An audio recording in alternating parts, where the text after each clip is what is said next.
नमस्कार, एक बार आप सभी का फिर स्वागत है। आज हम एक बहुत ही बड़े वैश्विक मुद्दे पर बातचीत करने के लिए यहाँ आए हैं। तो हम देखते हैं रूस एंड यूक्रेन वॉर। आखिर क्यों ये इतने सालों से चला आ रहा है, क्यों ये थमने का नाम नहीं ले रहा है, आखिर इसके पीछे का वजह क्या है, इसकी गहन पड़ताल करेंगे। तो चलिए देखते हैं। तो 1922 के अंदर यूएसएसआर फॉर्म्ड होता है। यूएसएसआर मतलब union of Soviet socialist Republic, इसको शॉर्ट में सोवियत यूनियन कहते हैं। इसके अंदर क्या होता है, 15 स्मॉल छोटी मोटी कंट्रीज होती है, वो मिलकर इसको मेड करती है, बनाती है। फिर क्या होता है, थोड़े समय बाद है ना, ये 15 की 15 कंट्री आपस में एक रिपब्लिक हो जाती है, अपने आप को सोवरेन इंडिपेंडेंट घोषित कर देती है। उसमें रूस एंड यूक्रेन भी होता है।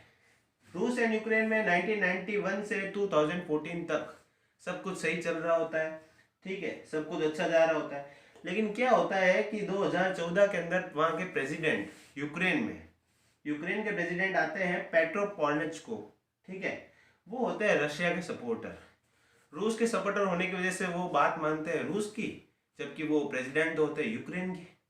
तो रूस क्या चाहता है कि यूक्रेन शामिल नहीं हो ईयू के अंदर, यूरोपियन यूनियन एंड नाटो के अंदर, नॉर्थ अटलांटिक ट्रीटी ऑर्गेनाइजेशन। ये एक ट्रीटी होती है जिसके अंदर 30 देश बड़े शामिल होते हैं, जिनकी अर्थव्यवस्था और मिलिट्री सैन्य ताकत वगैरह सब इनमें शामिल होती है। इस ट्रीटी के अंदर ये होता है कि अगर एक देश किसी देश को मारेगा जो नाटो का सदस्य है, तो नाटो के 30 देश उसको मिलकर वापस मारेंगे। ये होता है इस ट्रीटी के अंदर। तो यूक्रेन इसमें शामिल होना चाहता है, लेकिन रूस नहीं चाहता कि वो इसमें शामिल हो, क्योंकि अगर यूक्रेन शामिल हो जाता है तो रूस के लिए बड़ी खस्ता हालत हो जाएगी। तो फिर क्या होता है, यूक्रेन प्रेसिडेंट ने अपना डिसीजन चेंज कर दिया अचानक से, और ईयू और यूरोपियन यूनियन में और नाटो में शामिल नहीं हो सका यूक्रेन। नहीं होने की वजह से वहाँ की जनता के अंदर बहुत बड़ा विस्फोट मच गया कि भाई ये हमारे प्रेसिडेंट ने क्या कर दिया। तो इसकी वजह से वहाँ के प्रेसिडेंट को भागकर रूस जाना पड़ा, यूक्रेन छोड़ना पड़ा। फिर वहाँ पे एक सरकार आती है जो मतलब ये दिलासा दिलाती है वहाँ की पब्लिक को कि भाई हम आपको यूरोपियन यूनियन और नाटो के अंदर सम्मिलित करवाएंगे। तो फिर मान गए भाई ठीक है, चलो करते हैं जो भी था। पर होता क्या है कि इससे रूस को बहुत चिढ़ मचती है कि भाई ऐसा कैसे कोई किसी को दिला सकता है दिलासा। रूस क्या करता है कि क्रीमिया को हड़प लेता है। अपन इस मैप के जरिए इसको अच्छे से तरीके से समझेंगे कि आखिर इसकी वजह क्या है, जड़ क्या है, क्यों ये इतना युद्ध अभी तक चला हुआ आ रहा है और खत्म होने का नाम नहीं ले रहा। ये रूस है, ये यूक्रेन है। ये यूक्रेन पहले रूस का ही भाग था। तो रूस है ना क्रीमिया पर कब्जा कर लेता है। क्रीमिया पर कब्जा करने की वजह से क्या होता है, रूस ब्लैक सी भी उसके पास आ जाता है, सी ऑफ एजोन भी उसके पास आ जाता है, और बेलारूस तो इसके पास था ही।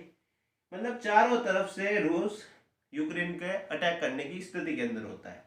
उसके बावजूद क्या होता है, डोनेट्स्क और लुहांस्क जो कि यूक्रेन की कैपिटल्स होती है, दो कंट्रीज होती है यहाँ पे स्टेट्स, तो इनको घोषित कर देता है इंडिपेंडेंट घोषित करने के बाद क्या होता है, यहाँ पे राष्ट्रपति और प्रधानमंत्री बैठा देता है ये रूस अपने। उसकी वजह से क्या होता है, एक आर्टिकल है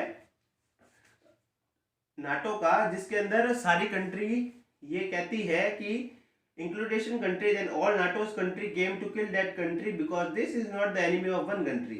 इसका मतलब अब आसान से ये समझते हैं कि अगर दो स्वतंत्र होना चाहती है कोई स्टेट आपस के अंदर किसी एक बड़ी कंट्री से, तो वो सैन्य मदद अपने पड़ोसी देश से मांग सकती है रिटर्न कंसाइनमेंट के अंदर। तो जब रिटर्न कंसाइनमेंट ये दोनों रूस को दे देते हैं तो रूस की भी आर्मी यहाँ आ जाती है। तो आप देखिए रूस चौतरफा हमला करता है। एक तो यहाँ से कर ही रहा है, एक ब्लैक सी से करता है, एक ऊपर से करता है, एक बेलारूस से करता है। मतलब हवाई फायर भी और जमीन पर भी करता है और सी के थ्रू भी करता है। तो इससे हम देखते हैं कि यूक्रेन काफी हड़बड़ा जाता है। ये हो आज की उस समय की स्थिति, इसलिए इनके बीच में चल रहा है वॉर कप का, ठीक है। अब यूक्रेन नहीं चाहता है कि रूस उसके बीच में कोई भी किसी भी तरीके की दखल अंदाजी करे या फिर किसी भी तरीके का कोई बीच बचा या कुछ भी तरीके का उसके बीच में ना आए। इसलिए यूक्रेन चाहता है कि वो नाटो के अंदर सम्मिलित हो जाए और रशिया के खिलाफ कोई भी चाल उठाने में या कदम उठाने में सक्षम रूप से रहे, ठीक है। फिर G8 कंट्रीज हम जो पहले बोला करते थे, G8 कंट्रीज वो है जो देश की सबसे बड़ी अर्थव्यवस्था और मिलिट्री ताकत के अंदर अपना मुकाम स्थापित करने वाली कंट्रीज है। उसमें से रूस को कर देते हैं बाहर, जिसकी वजह से अब नाम पड़ता है G7। जैसे अपन सुनते हैं G7 समिट हुई, G7 सम्मेलन, प्रधानमंत्री नरेंद्र मोदी गए, ऐसे। ठीक है, तो अब क्या होता है, यूएनओ का आर्टिकल नंबर 7 ये कहता है कि कोई भी कंट्री एक कंट्री पर हमला नहीं कर सकती है, जो कि नाटो के रूल के अकॉर्डिंग है। अब नाटो के रूल के अकॉर्डिंग ये है कि नेबरिंग कंट्री से वो मदद मांग सकती है। अगर कोई दो छोटी कंट्रियां, जैसे अपन ने इसमें देखा, इस मैप के अंदर अपन देखते हैं डोनेस्क और लुहांस्क ने रूस की मदद मांगी, उसकी वजह से ये दोनों भी स्वतंत्र हो गए।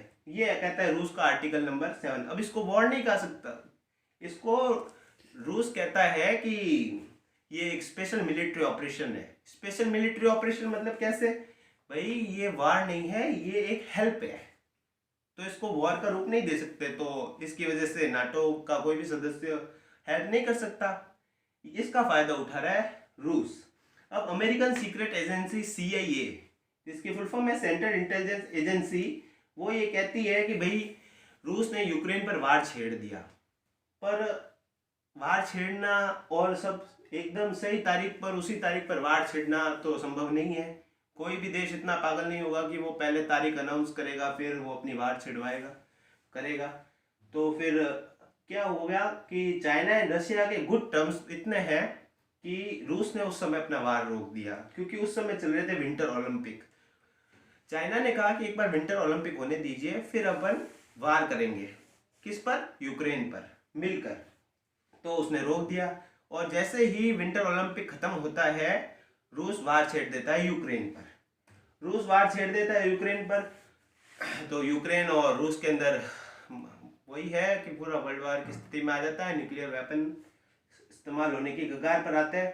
अब इंडिया का रशिया का GDP पूरा गैस और पेट्रोलियम पर निर्धारित करता है।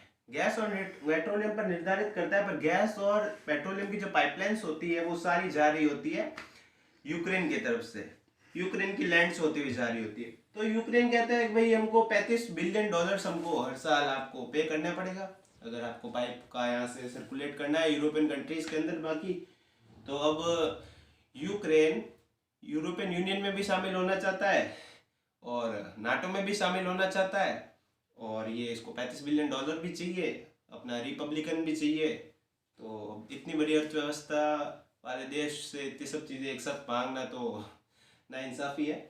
फिर बीच में क्या होता है, रूस और यूक्रेन का वार चल ही रहा होता है कि अपने ये भैया पाकिस्तानी इमरान खान ये वहाँ चले जाते हैं भैया कि हमें थोड़ा कर्जा चाहिए। थोड़ा कर्जा कितना? 10,000 करोड़ रुपए, 10,000 करोड़ रुपए की आर्थिक मदद मांगने ये चले जाते हैं रूस के राष्ट्रपति के पास, व्लादिमीर पुतिन। क्यों जाते हैं कि भैया हमको अपने पाइपलाइंस वगैरह बिछानी है गैस की, तो गैस की पाइपलाइन वगैरह बिछानी है, तो ये तो युद्ध की कगार पे खड़े हैं, तो ये इनको भगा देते हैं। अब ये इनके पास एक्चुअली में जाते क्यों हैं? क्योंकि अमेरिका तो हमेशा IMF, international monetary fund America, या फिर ऐसी वर्ल्ड बैंक, इन अथॉरिटीज से कभी भी डेप्ट हुआ, कोई कर्जा हुआ, पैसा हुआ, वो इनसे मांगता है। पर क्या हुआ कि जब अमेरिका में न्यू प्रेसिडेंट बने तो उन्होंने इनको फोन नहीं किया एक भी बार, इसकी वजह से इनको लग गई चिढ़। तो इन्होंने उनसे पैसे नहीं मांगे, जबकि ये चले गए रूस के पास। रूस ने भगा दिया कि भैया हम तो इस पे वैसे खड़े हैं युद्ध की कगार पर। फिर क्या हुआ, जब ये बात चलती है अमेरिका को पता, तो अमेरिका इन पर टैक्स लगा देता है, टैक्स या कर्ज, मतलब इनके ऊपर फाइन लगा देता है $4 अरब का, मतलब एक हाथ मिलाने के $4 अरब ये चले जाते हैं इनके यहाँ से। ठीक है, $4 अरब लगा दिया। अब ये पहले से ही FATF, financial action task force, इसके अंदर ये ग्रे लिस्ट में। ग्रे लिस्ट मतलब जैसे इनके यहाँ पे गैस की टंकी के भाव है 12,000, ग्रे लिस्ट में होने की वजह से, और अब इन पे ये फाइन लग चुका है, तो हो सकता है ब्लैक लिस्ट में आ जाए, तो टंकी 12,000 की हो सकता है 20,000 में चली जाए। ऐसे कर्जे में देखो ये कर रहे हैं। अब ऑब्वियसली सी बात है कि भाई पूरे विश्व के अंदर इतनी हाहाकार मचा रखी है इस युद्ध ने, तो शक्तिशाली देश अमेरिका भी इंडिया पर प्रेशर डालेगा, क्योंकि इंडिया का सपोर्ट मांग रहा है यूएनओ में अमेरिका चाहता है कि भाई इंडिया सपोर्ट करे कि यूएनओ का टेम्परेरी मेंबर है 2 साल के लिए इंडिया, तो वो भी चाहता है कि भाई इंडिया भी हमको सपोर्ट करे। अमेरिका चाहता है इंडिया सपोर्ट करे, पर इंडिया ने एक ना नॉन स्टॉप स्टैंड लिया है, ना न्यूट्रल स्टैंड लिया है, ना वो रूस की तरफ है ना यूक्रेन की तरफ है। क्यों? ऐसा इसलिए है कि क्योंकि हमें दोनों से काम पड़ता है, क्योंकि दोनों ही अच्छे अर्थव्यवस्था वाले देश है और दोनों ही हमारी ज़रूरत है। और सबसे पहली बार जब खुद भारत और पाकिस्तान का हुआ या और भी बड़े मुद्दे हुए, जब भारत खुद अपनी इन लड़ाइयों से अंदर ही अंदर जूझ रहा है, तो बाकी के मुद्दों को बीच में क्यों जाए, किसी और देश के बीच में क्यों जाए। ये इसका मोटो है इंडिया का। अब कोई भी वॉर हो तो उसके साइड इफेक्ट तो हमेशा आने ही है, चाहे कोई भी देश हो। उसमें इंडिया में सबसे पहले प्रभाव पड़ेगा, rice of gas will increase. Gas will increase तो फिर प्राइस बढ़ेगा, इन्फ्लेशन होगा, पेट्रोल एंड डीजल के बढ़ेंगे प्राइसेस, और रिफाइंड ऑयल जो वहाँ से आता है रूस यूक्रेन से, उसके भी प्राइसेस बढ़ेंगे। इन्फ्लेशन क्राइसिस होगा, पैसे ऊपर नीचे होगा, अर्थव्यवस्था गड़बड़ाएगी। फिर इंडिया की इकोनॉमिक पर ग्रोथ हो, इंडिया की इकोनॉमिक ग्रोथ जो रेगुलर बढ़ रही है उस पर प्रभाव तो पड़ना ही है। स्टॉक मार्केट गिर जाएंगे और ट्रेड और इन्वेस्टमेंट पे भी इफेक्ट पड़ेगा, और न्यूक्लियर वार भी छिड़ने की हो सकता है भाई, संभावनाएं बढ़ सकती है। अब ये चीज़ है कि भाई हम तो यही सोचेंगे कि अब hope this will end soon and peace restored, कि देश में शांति, दुनिया में शांति कायम रहे और ये युद्ध जल्द से जल्द समाप्त हुए। धन्यवाद, फिर मिलेंगे आपसे इसी समय।